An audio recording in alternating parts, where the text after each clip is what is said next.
What's up, creators? Welcome to my studio. Today we're talking about an art piece that I like to call wavy. Now you might just look on the wall and take a guess at what it is, but I would have to say that it's probably this one.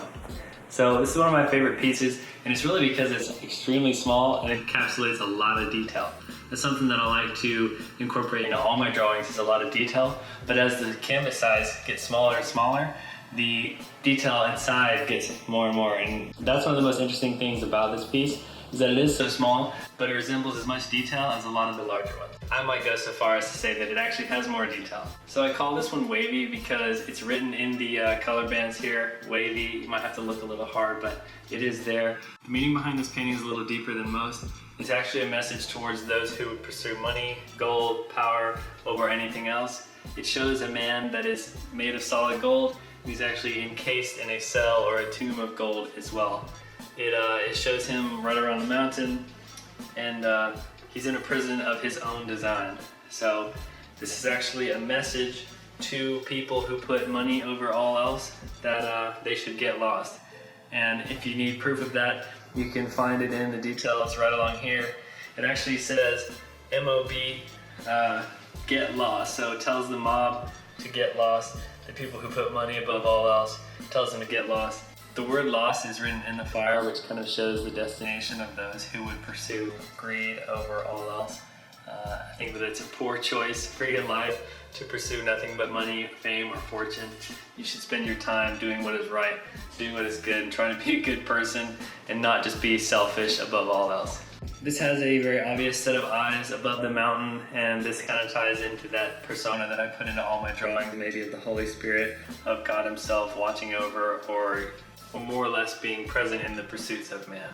Towards the bottom of this painting, you'll see the music notes on a colorful wave pattern. It's the same pattern that I like to use in a lot of my drawings. That would be the blue, yellow, green, and orange. It's a great palette, in my opinion, and it brings together a lot of cool colors and just really transfers nicely, especially on a black background, which is what I specialize in. I signed this photo TK, which stands for Trick Stars, or the King, or the Holy Spirit. It's just kind of something that I use in my drawings, something that showed up after a while, and I started to recognize a pattern, that it was like the Holy Spirit moving on my hand to make art that would then glorify God himself. So if you see TK, you know it has more of a divine implication to it. If you see RAM, Ram, that's my initials, it has more to do with my own skill and my own feelings. But honestly, it's just a hit or miss whether I sign it either way. I leave it up to chance.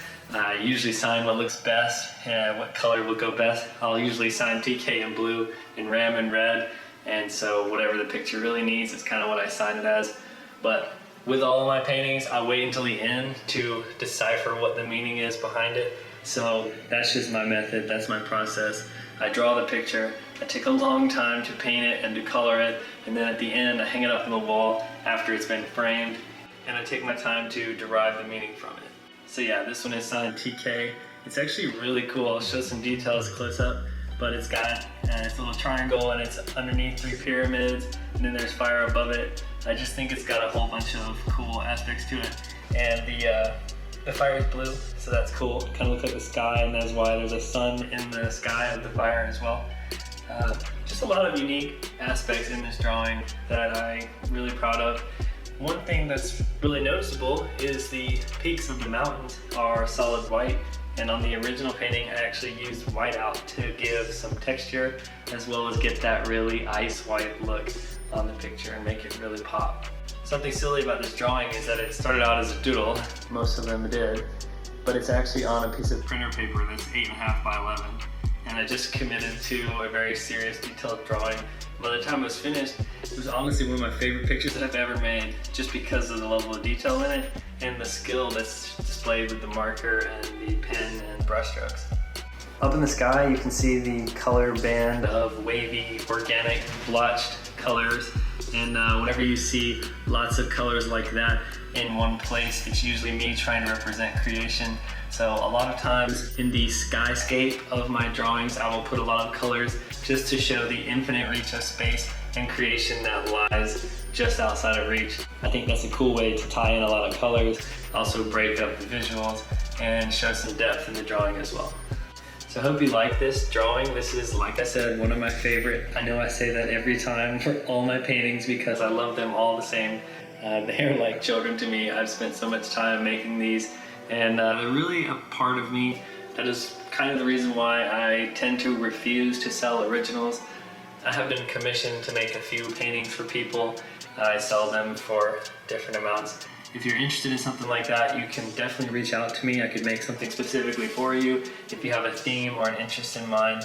Right now I'm working on one for a lady, and the theme is cold. I can actually show you a little preview of that. So this is the picture that I was just talking about that has a cold theme. It might not look like it right now, but all of this big swoosh up top will be icy blue and Arctic colors, and then down below we'll have the fire. Because, I mean, you can't have one without the other. That's a big thing about my paintings, is that they're themed about good and evil, right and wrong, heaven and hell. So if you're into that kind of stuff, make sure you guys like and comment, subscribe if you think you'd like to see another video.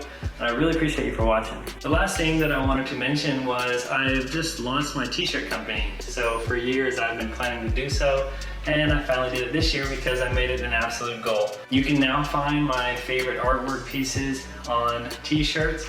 Most of them are in options of either red, white, blue, or black. I think that it really goes well, especially with all the color that I put in my paintings.